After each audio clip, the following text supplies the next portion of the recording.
Hello my dear students, welcome back to channel my new video. My name is Aamir from A1 coaching. बेटा देखो, आज आप लोगों के लिए सबसे फास्ट रिवीजन सीरीज़ लेके आए हैं और जितनी जल्दी पॉसिबल होगा उतनी जल्दी हम आपको ये सिलेबस कंप्लीट करके देने वाले हैं। तो फर्स्ट चैप्टर हमारा बिजनेस में ज़्यादा देर नहीं करते, जल्दी से स्टार्ट करते हैं।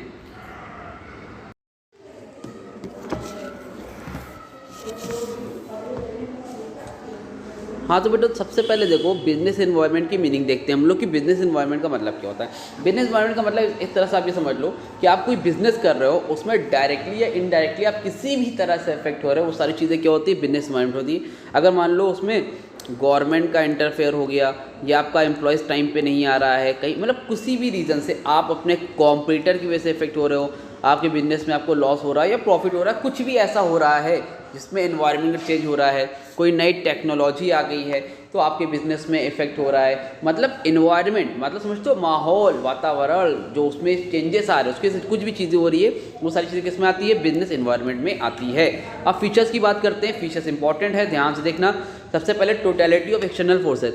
Business environment includes all the forces, institution and factor which directly और indirectly affect the business organisation. पहला फीचर है टोटलिटी एक्सटर्नल फोर्सेज, मतलब जितने भी फैक्टर्स हैं, चाहे वो इंस्टीट्यूशन हो, चाहे वो फोर्सेस हो, है ना, डायरेक्टली या इनडायरेक्टली किसी भी तरह से ऑर्गेनाइजेशन को इफेक्ट करते हैं, वो एक्सटर्नल फोर्सेस में आता है।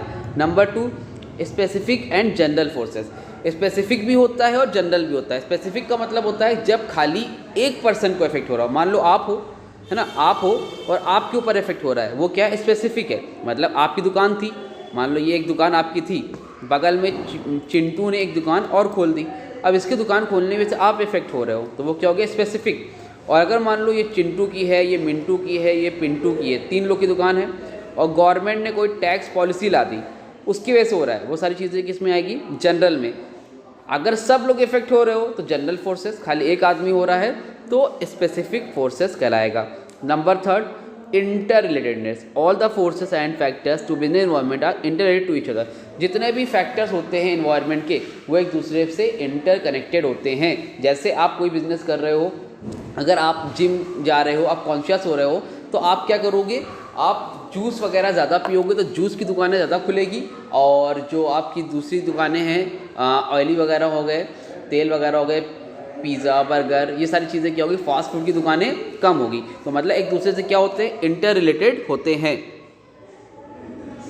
ठीक है, उसके बाद है डायनेमिक इन्वायरमेंट। हमेशा क्या होता है, डायनेमिक होता है, टाइम के साथ चीज़ें क्या होती है, चेंज होती रहती है, हमेशा एक जैसा नहीं होता। Relativity, the empire of business में differ from company to company to country to country. Relativity होती है, जब इस कंट्री में हो सकता है कुछ और हो इन्वायरमेंट, वहाँ पर कुछ और हो, तो बहुत सी चीज़ें वहाँ पर क्या होती हैं, रिलेटेड होती हैं। और अनसर्टेन, इन्वायरमेंट को आप प्रेडिक्ट नहीं कर सकते हो, आप अपने हिसाब से कितना भी कर लो, चीज़ें हमेशा टाइम के साथ चेंज होती रहती है, तो चीज़ें क्या होती है, बहुत ज़्यादा अनसर्टेन होती हैं। आगे बात करते हैं बेटा हम लोग इम्पॉर्टेंस की। किसकी बात करते हैं हम लोग बेटा, इम्पॉर्टेंस की। तो इम्पॉर्टेंस क्या क्या है इसमें, सबसे पहली इंपॉर्टेंस है, it enables the firm to identify opportunities and get first mover advantage. It enables the firm to identify opportunities. अगर इन्वायरमेंट को आप समझ गए तो आपको अपॉर्चुनिटीज़ पहले से पता है और आप सबसे पहले क्या कर जाओगे, मूव कर जाओगे और उन सारी चीज़ों का फ़ायदा आप खुद उठा सकते हो। अगर आपको आइडिया है कि भाई माहौल चेंज होने वाला है तो आप पहले से ही अपने आप को चेंज कर सकते हो। Number 2, it help the firm to identify the threats and early warning signal. Early warning signal है, आपको पहले से ही मालूम चल जाता है कि चीज़ें चेंज होने वाली है भैया, तो जल्दी से इसके लिए रेडी हो जाओ, आप चीज़ों को चेंज कर लो अगर इन्वायरमेंट को आप समझ गए तो। It help to adjust and adopt rapid change. तेज़ी से चीज़ें चेंज हो रही है तो उसमें आपको हेल्प मिलती है। It help in tapping useful resources, जो भी रिसोर्सेज है टैपिंग, उनको आप यूज़ कर सकते हो। It help in formulation of plans and policies. It increase the efficiency and performance of enterprise. ये इससे आप बिजनेस की जो परफॉर्मेंस है एंटरप्राइज की, उसकी एफिशिएंसी को इंक्रीज कर सकते हो। समझ लो, इसकी इंपॉर्टेंस है। 6 पॉइंट्स है, कोई भी आपको जो अच्छी लगे, 4 कम से कम, एनी 4 आप इसमें से देख के चले जाओ, आपका काम हो जाएगा। समझ में आ रही है, क्लियर है। तो ये शॉर्ट रिवीजन है तो बहुत डिटेल में मैं नहीं जा रहा हूँ, ठीक है। जितना जितना है उतना बता रहा हूँ, उतना करते जाओ, आप बेहतरीन नंबर से पास हो जाओगे, ठीक है। आगे बात करते हैं डायमेंशन ऑफ बिजनेस एनवायरनमेंट की। इन्वायरमेंट 2 तरह का है, एक है micro environment and the second is macro environment, ठीक। तो माइक्रो एनवायरनमेंट क्या होता है समझो। Micro environment refers to those internal external forces which exercise the direct influence on the working and performance of individual business organisation. ध्यान से समझो बात को। माइक्रो एनवायरनमेंट का मतलब है जहाँ पर कोई एक ऑर्गेनाइजेशन जैसे मान लो ये एक फर्म है जिसका नाम है ABC, ठीक है, और ये डायरेक्टली इफेक्ट हो रहा है, चाहे इंटरनल तरीके चाहे एक्सटर्नल तरीके, मतलब किसी और को फर्क नहीं पड़ रहा है, सिर्फ और सिर्फ एक ऑर्गेनाइजेशन को फर्क पड़ रहा है, सिर्फ मेरी दुकान को फर्क पड़ रहा है, तो वो क्या है, माइक्रो इन्वायरमेंट। अगर सबको इफेक्ट होगा तो माइक्रो होगा, लेकिन मेरे को पड़ेगा फर्क तो माइक्रो होगा। अब माइक्रो जो मेरे को जो फर्क पड़ेगा ना, वो दो तरीके से फर्क पड़ेगा बेटा, एक तो इंटरनल तरीके से, एक एक्सटर्नल तरीके से। तो माइक्रो का मतलब समझ गए ना, कि जब मेरे को फर्क पड़ेगा, सिर्फ मेरे को फर्क पड़ेगा, वो इंटरनल हो गया। अब और जब सबकी, और जब मेरे वालों की वजह से पड़ेगा वो इंटरनल हो गया, लेकिन बाहर वालों की वजह से मेरे को पड़ेगा तो वो एक्सटर्नल हो गया, ठीक है। और देखते जल्दी से फटाफट, लेकिन सिर्फ मुझको ही फर्क पड़ेगा, वो क्या है, माइक्रो, और जब सबको फर्क पड़ेगा वो क्या है, मैक्रो। तो इंटरनल फैक्टर में क्या क्या आते हैं, देखो जल्दी से, पहले क्या लिखा, it refers to all those factor which exist within a business firm, these factors are controllable because the factor control over these factors। देखो ये सारी चीज़ें, इंटरनल फैक्टर वो चीज़ें होती है जो हम लोग कंट्रोल कर सकते हैं, जो कि हमारे कंट्रोल में होता है, उसको हम लोग बोलते हैं इंटरनल फैक्टर।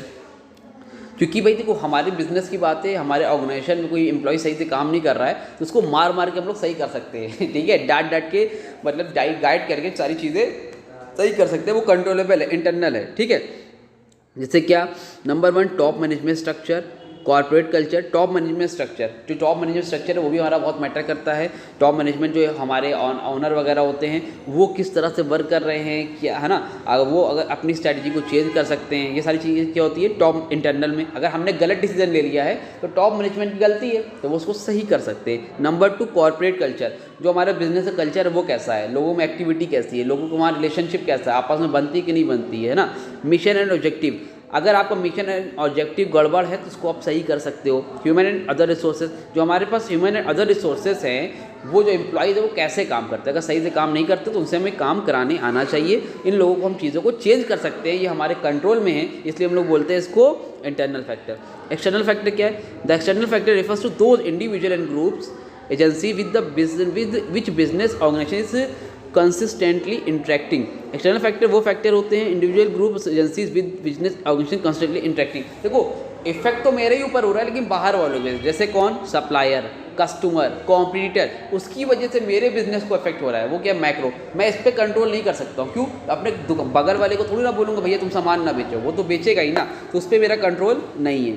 क्या क्या है इसमें, कस्टमर, कॉम्पिटिटर, सप्लायर, मिडिलमैन। भाई कस्टमर अगर मेरी दुकान से खुश नहीं हो रहा है तो वहाँ पे सामान नहीं बिकेगा, कॉम्पिटिटर मुझसे अच्छा बेच रहा है तो वहाँ बिकेगा, सप्लायर सही से सामान नहीं दे रहा तो बिजनेस मेरा इफेक्ट होगा, मिडिलमैन सही से काम नहीं कर रहा तो बिजनेस मेरा इफेक्ट होगा, फाइनेंशियल अगर बैंक से मुझे लोन नहीं मिल रहा है तो मेरा बिजनेस इफेक्ट होगा। तो ये सारी चीज़ें इसमें मैक्रो के अंदर आती है। क्लियर हो रही है, समझ में आ रही है जी सर।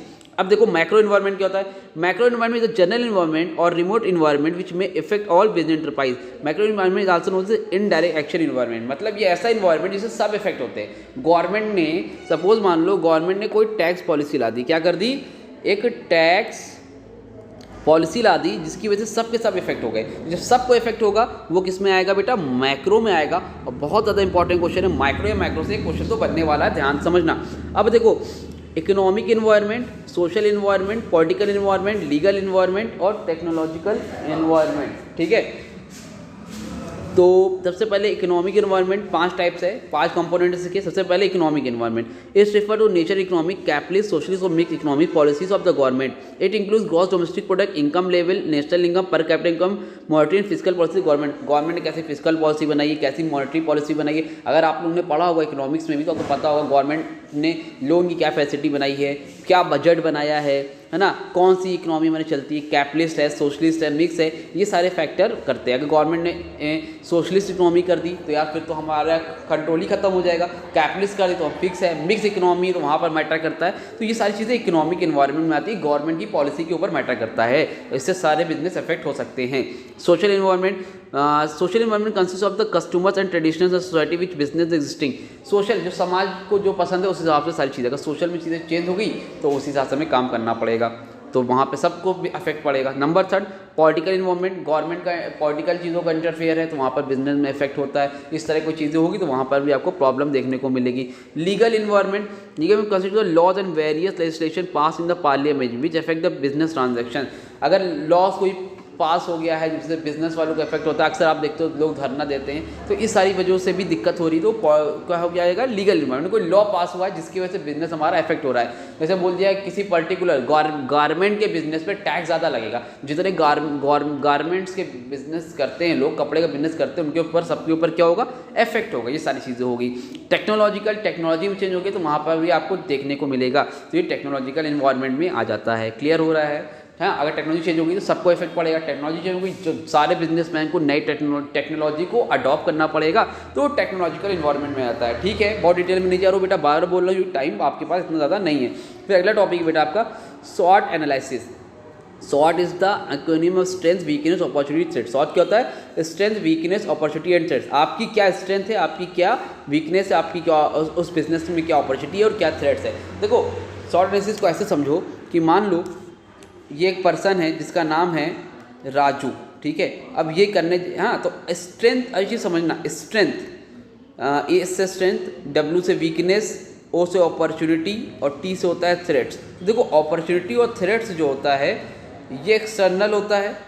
स्ट्रेंथ और वीकनेस जो होता है, स्ट्रेंथ और वीकनेस जो होता है वो क्या होता है बेटा, इंटरनल होता है। ठीक है, तो ये दोनों चीज़ें हमारे हाथ में हैं और ये दोनों चीज़ें हमारे हाथ में नहीं होती है। ये अपने आप होता है, हमारे ऊपर कंट्रोल नहीं इस पर, लेकिन इस पर हमारा कंट्रोल है। जैसे सपोज मान लो मैं बीटेक कर रहा हूँ, मैंने बीटेक किया, तो मैं मतलब बीटेक करने की सोच रहा हूँ 12 के बाद, तो मेरी स्ट्रेंथ है कि भाई मुझे मैथ्स आती है इसलिए मैं बीटेक कर रहा हूँ।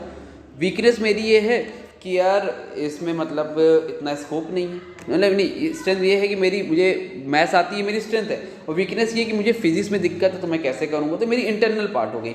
अपॉर्चुनिटी क्या है, इंजीनियर बन जाऊँगा। और थ्रेट्स क्या है, हर आदमी तो इंजीनियर बन रहा है आजकल। तो दिक्कत ये है कि ये दोनों पे कंट्रोल नहीं है, लेकिन इन दोनों पे कंट्रोल है। तो स्ट्रेंथ और वीकनेस, एक कोई पर्टिकुलर आप चीज़ करने जा रहे हो बिजनेस में, उसमें आपकी क्या स्ट्रेंथ है, क्या आपकी वीकनेस है, ये इंटरनल पार्ट है। अपॉर्चुनिटी और थ्रेट्स वो अपने आप आपको मिलता है फ़ायदे या नुकसान के हिसाब से। समझ में आ रही बात? और इसी के साथ आपका ये चैप्टर हो गया कंप्लीट। एक बार इसको जितना नोट्स में है इसको रीड कर लेना, आपका काम हो जाएगा। नोट्स मैं आपको डिस्क्रिप्शन में दे दे रहा हूँ, पूरा का पूरा 15 चैप्टर का, आप वहाँ से आराम से पढ़ सकते हो, आपका काम हो जाएगा। उम्मीद करता हूँ अच्छी लगी होगी वीडियो। और भी जल्दी से हम लोग सेकेंड चैप्टर अब स्टार्ट करते हैं।